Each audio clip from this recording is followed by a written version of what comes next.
Shame is a feeling. It's the feeling of being less. And the feeling of shame itself is not a problem. Shame is the feeling that tells you that you're not God. And believe me, it's important for you to know you're not God. There are many times in life when you need to know your limits and you need to know that there are things you can't do, you shouldn't do, and that are beyond you. So the feeling of shame itself is not the problem. The problem comes when you feel the feeling of shame over and over again and you become shame-prone. Now, shame-prone people not only have the feeling of shame, but they have the belief now that they are not worthy of love. Now, this is important. You can't earn love. It's not something you can earn. You can earn acceptance, you can earn respect, but you can't earn love. Love is something that you are worthy of, and you are worthy of love because you're created in the image of God. You can't earn it, but you're worthy of it. Shame is believing the lie that you're not worthy of love. You're defective and you're disqualified from love and life. Shame is a toxic emotion that, when it becomes shame-prone, attached to the belief that you're not worthy of love, can be very debilitating in your life. So how do we heal this shame-proneness in our life? It comes through an experience. I can't just tell you, look, you've got a problem with being shame-prone and you need to stop it. You need to knock it off. It doesn't work that way. Because shame-proneness is based on this belief that you're not worthy of love that's outside of your awareness. So it's not rational, and the rational brain cannot heal shame-proneness. So what does heal it? An experience. A powerful experience of feeling lovable that overpowers the belief that you're not.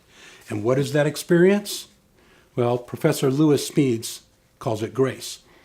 He says that grace is the only thing that can heal shame, and I think he's right. Romans 12:2 says, "Do not be conformed by the patterns of this world, but be transformed by the renewing of your mind." Now, Paul was talking about being spiritually transformed, but I think he's also giving us here the key to how shame-proneness gets healed in your life. You need your mind not just to think new thoughts, but to be transformed. You need to have a powerful experience of grace that overwhelms you in a way that invalidates this unconscious belief that you're not worthy of love. And once you have that experience of grace, which we call in psychological terms acceptance, it heals that belief that you're not worthy of love. And what are those things that get you to that experience of grace? What is it that needs to happen in order for you to experience the kind of acceptance that renews your mind? There are three things. It takes the courage to admit that you've got these feelings of shame that keep coming up over and over and over again, and this belief that you're unworthy, so courage. It takes vulnerability to be able to confess that to God and to other people, and then it requires the experience of acceptance once you do. Now, if you experience the grace of God, it goes a long way in healing any shame you've got in your life. But you have to continue to live in relationships of acceptance, or that feeling of shame-proneness will come back. I'm sure you know people like this, who they've had a powerful spiritual experience and they seem to have been transformed, but the renewing of their mind didn't keep on going. In other words, they didn't keep living in grace-filled relationships with other people. So to heal the shame-proneness in your life, you need to have the courage to admit that you feel shame, the vulnerability to confess it to God and others, and then to live in relationships of acceptance from now on. And then you'll know what it feels like to overcome shame in your life. Over the last couple of decades, psychologists have spent a lot of time studying the difference between guilt and shame.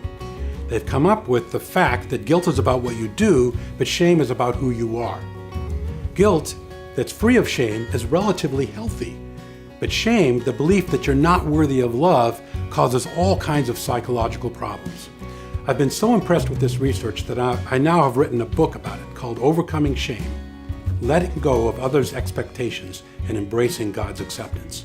If you want to find out about the difference between guilt and shame in your life, then I suggest you pick up a copy so you can learn how to overcome shame for you.